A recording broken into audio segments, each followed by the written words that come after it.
The detail of the pattern is movement, as in the figure of the 10 stairs, he writes, in the section Burnt Norton, referring here to yet another important Christian mystic.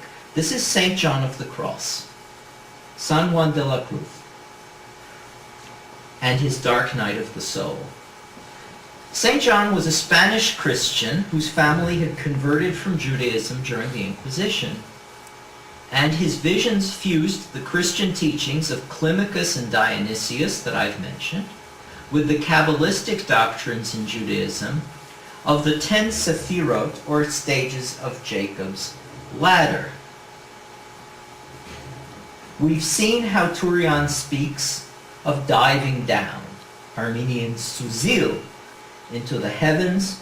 The Kabbalists speak of mystics as Yoredei Merkava, those who descend to the chariot. The chariot is God's throne in the vision of Ezekiel. And St. John, in his treatise, writes, in explanation, "For on this road, to descend is to ascend, and to ascend is to descend, since he who humbles himself is exalted, and he who exalts himself is humbled."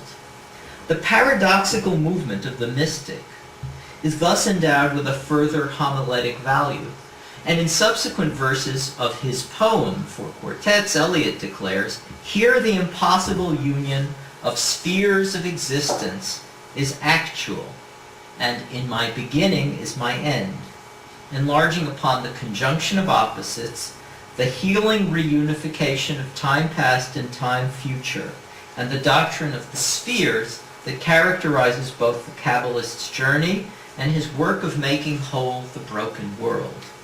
In Little Gidding, at the end of the Four Quartets, referring to the German bombing of London, Eliot writes, "Dust in the air, suspended, marks the place where his story ended."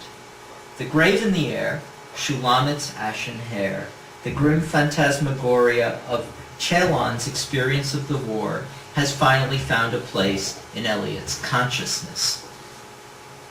So perhaps not fully conscious of his own affinities, some of them anciently rooted in text he could not have known, and others fortuitous and circumstantial, relating to more recent works he could not have read, Eliot echoes the rising of ashes into the air, mourns death in dark earth, and meditates upon a stairway that is both ascent and a plunging inwards or down, in the most complex of his poems. Vladimir Nabokov, who was acutely sensitive to bigotry and snobbery, and thus hostile to Eliot, encoded 3 obscure words for earth and swampy and forever, chthonic, grimpen, and sempiternal, from 4 quartets into his novel Pale Fire in 1962, together with a disparaging reference to the author of the work, and quickened them into a description of the suicide and the revenant visitations of a poor young girl. But perhaps one can see Eliot's poem of the Second World War rather as subtle purgation of earlier hatreds, and a spiritual way out of destruction, one that reconciles, however inadvertently, the imagery of Christians and Jews by recourse to a shared strand of mystical vision, a series of mythological images used to comprehend catastrophe. Until society in Turkey recognizes and collectively repents the Armenian genocide, any appreciation of Armenian culture in the Turkey, whether from the Ottoman period or after, seems bound to lack the necessary moral dimension that completeness and critical candor require. Outside Anatolia, one can marvel at Tourian's precocious modernism, the complex images that resonate across a shared world culture, the waves of shock that emanate from his family and nation and traverse oceans. But no painter where he lived as yet, coming out of the place where the killing fields were themselves, has emerged to portray the lake where he gazed, in whose depths his heart, a book that was not a book, was on fire, was burning yet not consumed. We can only imagine the future art that can come out of a new Turkish society.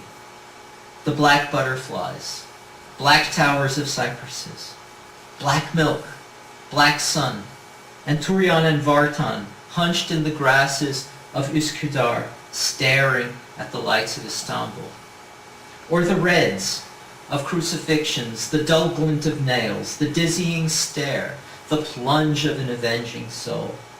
And a painter of Tourian's work would have to add to the corpus portrayals of images and scenes from the mystical spiritual tradition that animated, not just the sources I've mentioned, but the others that are referred to in the writings of his contemporaries about him, in particular the meditations of Narigazzi and the hymns of the Sharagnos, which he was singing on his deathbed. However, some of the complex of these and other images we've encountered has been transfigured from text into visual art. Not so much with reference to the genocidal aspect, but to the Holocaust. A few pictures. This is a painting. Yeah. This is a painting by Anselm Kiefer, Your Golden Hair, Margareta.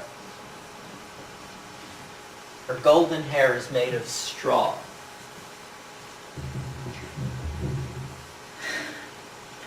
Anselm Kiefer, who was born in 1945, about a month before the end of World War II, in the early 1980s approached the material of Celan's work, particularly the poem The Death Fugue, in a series of terrifying paintings.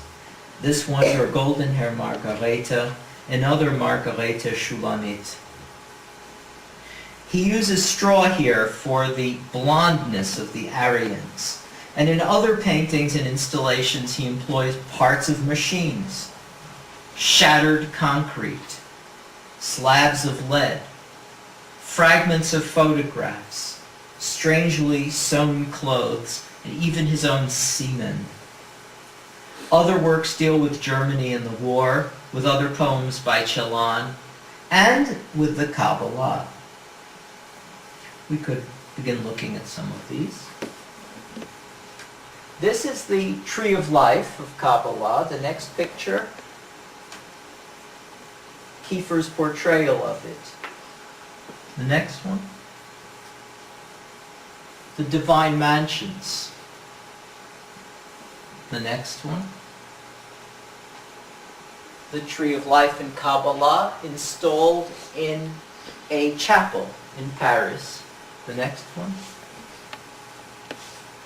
the Stairway to Heaven. Ascent and Descent. The Chariot. All of the Divine Mansions above. Could leave that one for a bit. The media of these works gives them a monumentality without pomposity. The effect is rather of an utter strangeness, of a dignified sorrow, of an art and a tradition reappropriated to its own violated owners, that has at last turned its back on the technical canons of European iconography and the vile propriety of a compromised European culture.